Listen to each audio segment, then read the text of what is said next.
What's up, Spurs family? Welcome back to Spurs Speak with Kesh. Today we are going to be talking about the UEFA Champions League draw, round of 16 draw that happened last night. Today I'm going to be taking you through each tie, who's going to win, who's going to go through the quarterfinals, and then every knockout round after that to ultimately get to who's winning the Champions League. Today we are wearing the 23-24 Tottenham away kit. Ange Postecoglou's first season on the back. Got Pape Matar, of course, still at the club, very much so. And let's walk through who's going to win the Champions League. Now, looking at the UEFA Champions League draw, we've got some tasty fixtures in there. The first tie to go through, PSG versus Chelsea. We saw this game in the Club World Cup final not even 7 months ago, I think it is now. It was a Chelsea win in the end. But to me, it's PSG at home first, Chelsea at home for the second leg. It could go either way, to be honest, but I am going with a 3-1 PSG win in the first leg, 1-1 draw in the second leg, which means PSG do go through to the quarterfinals of the Champions League. I think PSG have too much in there. Chelsea have been quite inconsistent throughout the season. They started off strong, really fell off in terms of performances for a long time with this season under Maresca.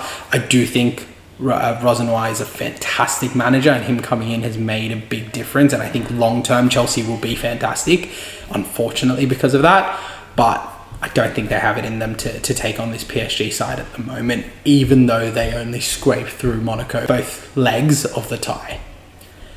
Next up, we've got Galatasaray versus Liverpool. Now, Galatasaray in the Europa League last season, the Champions League this season, at home they have been probably one of the best teams in the Champions League. But they just don't know how to hold on. The performance against Juventus was terrible, if I'm being nice to them. You're versing a team with 10 men. You've got a 3-goal lead going into the second tie. You don't hold on to the 3-goal lead, even after they've lost a man in arguable and controversial circumstances, and you scrape through on extra time. That shouldn't be happening when you're 3 goals ahead. And I do think at home they've been fantastic. They of course beat Liverpool earlier in the season at home as well, and I expect them to win this leg actually 2-0. I expect them to win that first leg 2-0, but in that second leg Liverpool are going to come back at Anfield. They're going to score they're going to score 3 goals. I'm saying they win 3-1 in the 90. It goes to extra time and Liverpool win it in extra time. I think if Juventus had 11 men, they absolutely would have gone through and probably should have gone through. But you look at it now and go, Liverpool have an opportunity to really make that quarterfinal. So we're going to put Liverpool through. Next up, the fixture we've seen a lot lately. It's almost always serves up an absolutely fantastic football match. It's Real Madrid, the kings of this competition, the team who just work their way to win it almost all the time somehow, versus Manchester City, the 2023 winners, of course.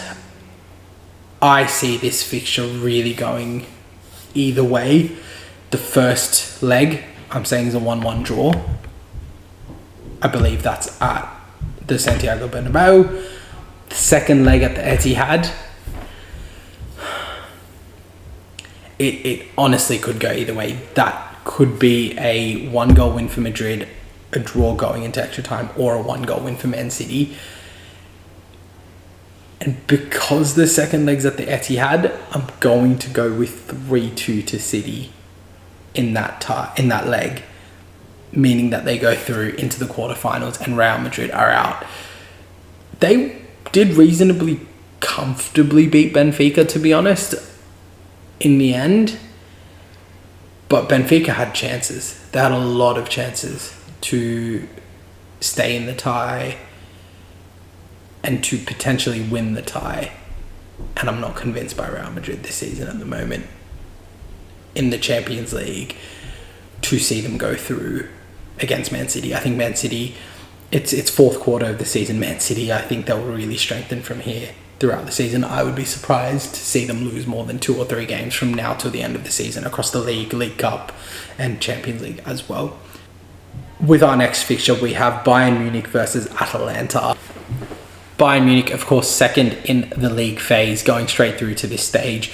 Atalanta pulling a huge comeback against Bayern Munich's rivals Borussia Dortmund. And that makes it a bit of a tasty fixture.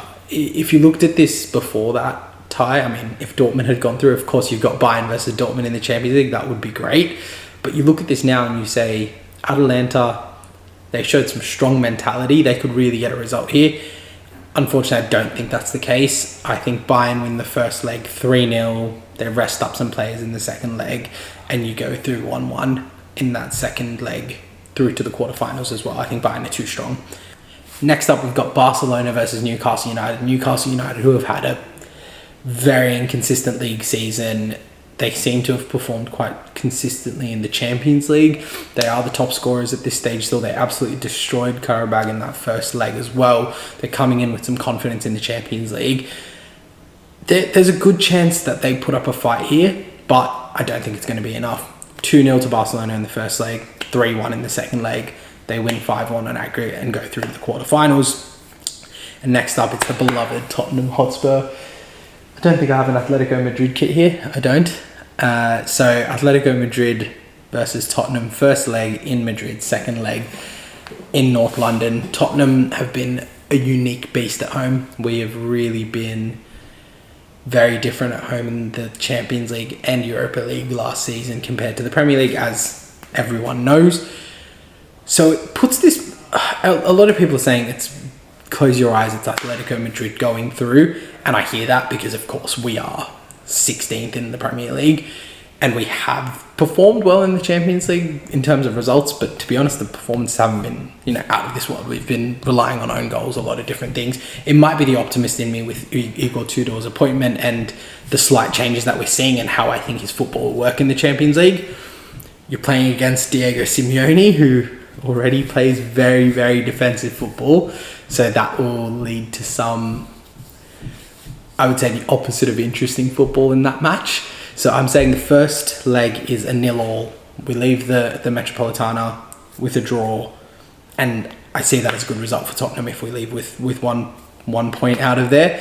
And we bring it home and we win that second leg 2-1. It's a bit of an outrageous prediction. I don't know how many people are going to agree with that. But I absolutely see us pulling that off at home. The home fans, if we are able to leave Madrid with a draw, will make an insane atmosphere, hopefully, which leads to the players reacting and really playing well on the day. To go through our last two fixtures, we've got, people would say, probably one of the weaker fixtures in terms of quality over both teams, but Bodo Glimt, who are running a fantastic campaign in the Champions League, versus Sporting Lisbon, who of course did make the top 8, also running a fantastic campaign. Bodo Glimt had a slow start, but they really showed up towards the end. They've had results against Atletico Madrid, they've had results against Man City, and a result against Inter Milan, which was massive. Inter Milan are winning the Serie A right now. That's a fantastic result for them, and it shows the quality that Knudsen has brought into the Bodo Glimt team. And it sort of shows up everyone who said that Tottenham Hotspur had an easy Europa League run. Bodo are not an easy team to beat, especially away from home. And that's exactly why I've gone for a 2-0 win at home for Bodo and then a 1-1 draw in Lisbon, with Bodo Glimt ultimately going through. I could definitely see that second leg being a 2-1 win for Sporting Lisbon, and that means Bodo still go through. And finally, we've got Arsenal versus Bayer Leverkusen. They've really lucked into the side of the draw that they've come into. To be honest, I know as Tottenham, we've been given the luckier side of the draw. We've got, I think Barcelona are the only former Champions League winners on our side of the draw, and Arsenal are of course on that side, which puts them in a place where they really should be at least making the Champions League semi-final from where they're at. So with that said, 3-1 Arsenal in the first leg, 2-1 Arsenal in the second leg. I think they destroy Leverkusen. I don't think there's really much of a question for me over who goes through in that tie. And I unfortunately do see Arsenal really going through and making it through to the quarterfinals from there. Now that shapes up our quarterfinals. Our quarterfinals, based off the predictions that I've got there, would be PSG versus Liverpool, Man City versus Bayern Munich, which is a tasty tie, Tottenham Hotspur versus Barcelona, and Arsenal versus Bodo Glimt. for all spots in the semi-finals. We'll start off with PSG versus Liverpool, just by the order. A tie from last year's round of 16, or I believe it was the round of 16. At the time, of course, PSG brought it through to penalties, went through in the end, despite, if I'm not mistaken, they lost at home, and then it came to Anfield and they pulled the result to take it through to the penalties, and they pulled the result there. This year, not quite the same, but kind of the same. I'm saying it's a 2-2 draw in the first leg. Again, I believe that would be in Paris, and then a 1-1 draw in the second leg at Anfield. Goes to penalties again, and Liverpool hearts are broken again by PSG. This time in the quarterfinals instead of the round of 16, but it's again on penalties. Liverpool, similar to Chelsea in the sense that they've been inconsistent throughout the season. The hit slot seems to really be losing a lot of the fans from their league performances.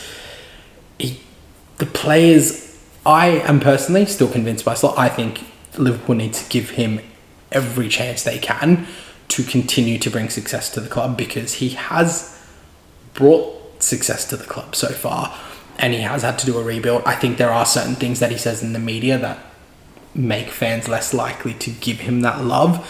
Even his comments on the transfers, saying he hasn't been able to use 200 million of those transfers. Mate, you spent 450 million euros. You can't be talking about transfer spend at all. I appreciate Isak's not been playing a lot, but you've got a lot of players there, and you're blaming a 19-year-old Serie A centre-back who played about 15 games for not being fit because he tore his ACL. Those things will lose the fans, and I think that really is what has happened with Arnie there at Liverpool. Second tie, we've of course got Man City versus Bayern Munich. Bayern Munich last won the Champions League in 2020, if I'm not mistaken. City, of course, in 2023. I think it's a tasty tie. I do think that first leg of the tie will be really, really tight. It'll be almost end-to-end with neither team finishing their chances. We're seeing Harry Kane go up against Erling Haaland, of course. Again, that would be at the Etihad, if I'm not mistaken. And I see Man City winning the first leg 1-0. It'll go to the Allianz, and a Harry Kane brace will make it 3-1 to Bayern. It'll be really tight. It'll be 3-2 going into those last few minutes, and it'll be really intense. Man City pushing to try and get the goal, but Bayern will hold on. They will take that win and go straight through to the semi-finals from there. Next up, Tottenham Hotspur versus Barcelona. I actually think, under tactical setups, Igor could pull a result here against Barcelona. I do think at that point, though, the way our season goes, it's so dependent on where we are in the league. If we've pulled a few results by then, and we could realistically put a bit of focus on the Champions League, because say we're 9 points away from relegation with, I think at that point it would be 7 games left. If we're 9 points away from relegation, we're in that 14th to 13th, where a few wins will take us up to 11th. A few losses will take us down to 17th, but no lower. We can really focus on the Champions League, and I think Tudor's tactics could really set us up for a win there.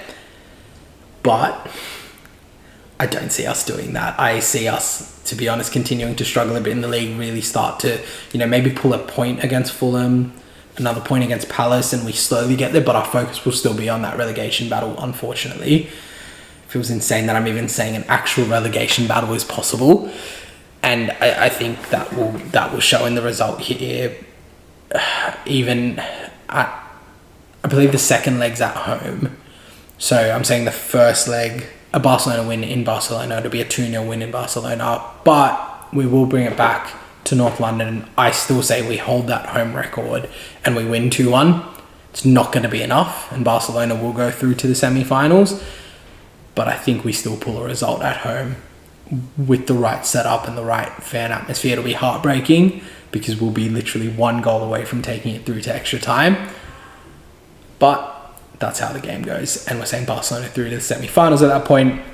And in the Arsenal versus Bodo Glimt fixture, both of the teams going through, of course, in that round of 16 against Sporting and Bayer Leverkusen respectively. First leg, of course, in Norway. And I'm saying Bodo Glimt pull a 1-0 result there. They win that first leg 1-0.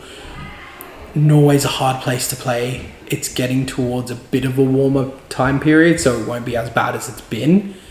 It's actually approaching towards the time that we faced them, and it was still quite cold at that point.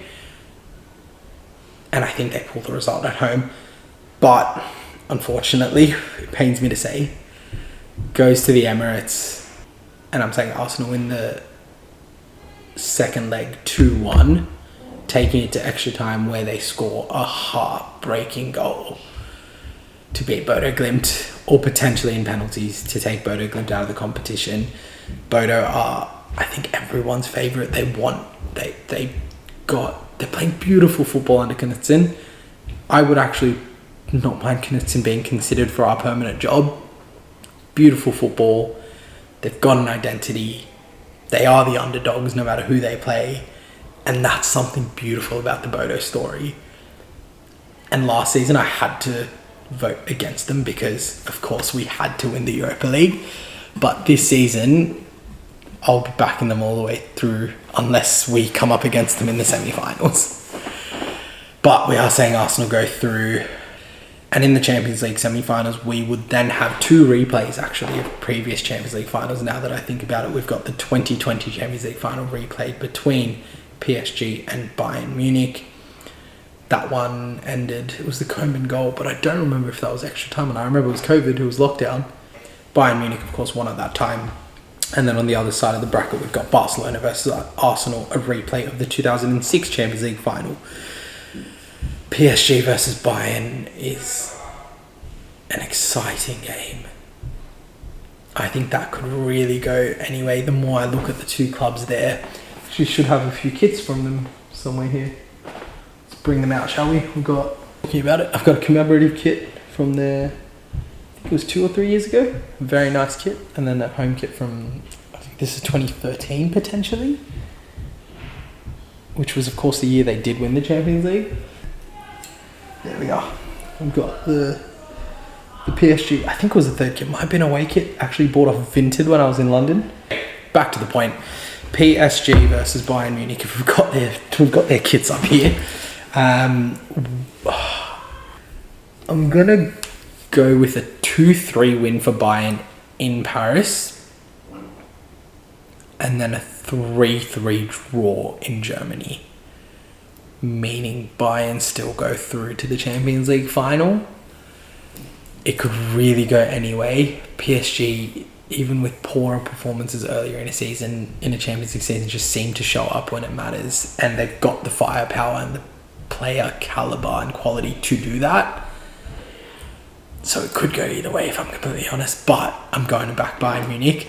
And then in the Arsenal versus Barcelona fixture, of course, Barcelona won this fixture when it was in the Champions League final 20 years ago now. Exactly 20 years ago now, actually. Yeah, we've got a Barcelona kit actually here. Got a Barcelona kit here. Again, a Messi kit.